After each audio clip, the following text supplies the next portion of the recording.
I was standing in his childhood bedroom, holding a photo that wasn't supposed to exist. A teenage boy with his exact eyes, his exact smile. And in that moment, I realized something horrifying. My best friend didn't just die with secrets. He died leaving behind a child who never even knew his name. And I was the only one who knew the truth. If you've ever watched powerful people erase mistakes with money, if you've ever seen the truth buried because it was inconvenient, then buckle up. Hit like, subscribe, and stay to the end, because this story isn't about revenge with fists. It's about revenge with truth. And trust me, it hit harder than anyone expected. I met my best friend when we were kids. Same town in Georgia, same worn-down sidewalks, same quiet understanding that life wasn't going to be fair to us. He didn't have money, didn't have connections, didn't even have parents who paid much attention. He had jokes, he had loyalty, and he had this way of acting like nothing ever hurt him. Until one night when we were 13. We were sitting on the hood of his rusted car, staring at the stars, when he said quietly, "Promise you won't tell anyone." I laughed. About what? He didn't laugh back. He told me that earlier that year, during a summer trip to Panama City Beach, he met a girl. She was 15, blonde, confident, expensive sunglasses, the kind of girl who moved like the world made room for her. They spent every day together, sneaking out at night, sitting on the sand until sunrise, and then she went home to Ohio. A month later, he called him crying. She was pregnant. I remember the way his hands were shaking when he said it, like his body was trying to reject the words. He was 13. She was 15. And suddenly there was a life growing that didn't care how scared they were. Her family was rich, like private planes and lawyers on speed dial rich, and they made a decision. She would keep the baby. She would never say who the father was, and my friend would disappear from the story completely. No court, no child support, no acknowledgement, just erased. He never told his parents, never told anyone else, just me. Years passed.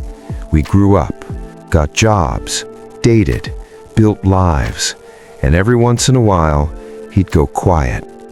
I'd ask, "You good?" He'd nod too fast, change the subject. When we were in our early 20s, he finally showed me the proof.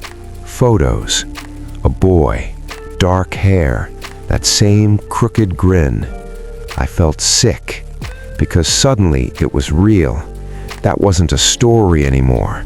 That was a child growing up without knowing his father existed. And the worst part? The kid didn't even know he had a dad. Here's what ate at me. Her family didn't protect their daughter. They protected their reputation. They used money like a weapon, lawyers to bury questions, flights to control access. She'd fly down to see my friends sometimes, secretly, quietly. No photos together, no public places. Just enough to keep the guilt quiet. And then she stopped coming. Life moved on, but my friend never did. Every birthday, he'd disappear for a day. Every Father's Day, he'd drink too much.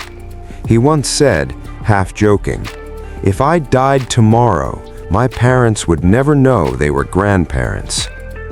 I laughed then, but the thought never left me. He died suddenly at 28. Car accident. No warning. No goodbye. At the funeral, his parents clung to each other, broken, confused, asking why life was so cruel. And I stood there with my hands clenched, heart pounding, knowing something they didn't. After the burial, his mom hugged me and said, "You were like a brother to him." That night, I went home and stared at my ceiling for hours because I realized something terrifying. If I stayed silent, the lie would win. The rich family would get what they always wanted, and a 15-year-old boy would grow up never knowing the truth about who he was. I wasn't angry anymore. I was resolved. I didn't storm anyone's house, didn't threaten, didn't scream. I did something worse. I gathered proof. Photos, old messages, flight records, a handwritten letter my friend wrote years earlier, just in case. Then I contacted a lawyer, not to sue, to inform. Then I reached out to her. One message, short. "I think your son deserves to know who his father was." She didn't reply for 2 days. Then came the call. She was crying, not angry, afraid. She begged me not to tell anyone else, said it would destroy everything. I told her calmly, "You already destroyed something. I'm just ending the lie." The boy met his grandparents. I was there. His grandmother touched his face like she was afraid he'd vanish. His grandfather couldn't speak. No yelling, no drama, just grief and love colliding. Her family couldn't stop it. Money doesn't work on truth once it's spoken.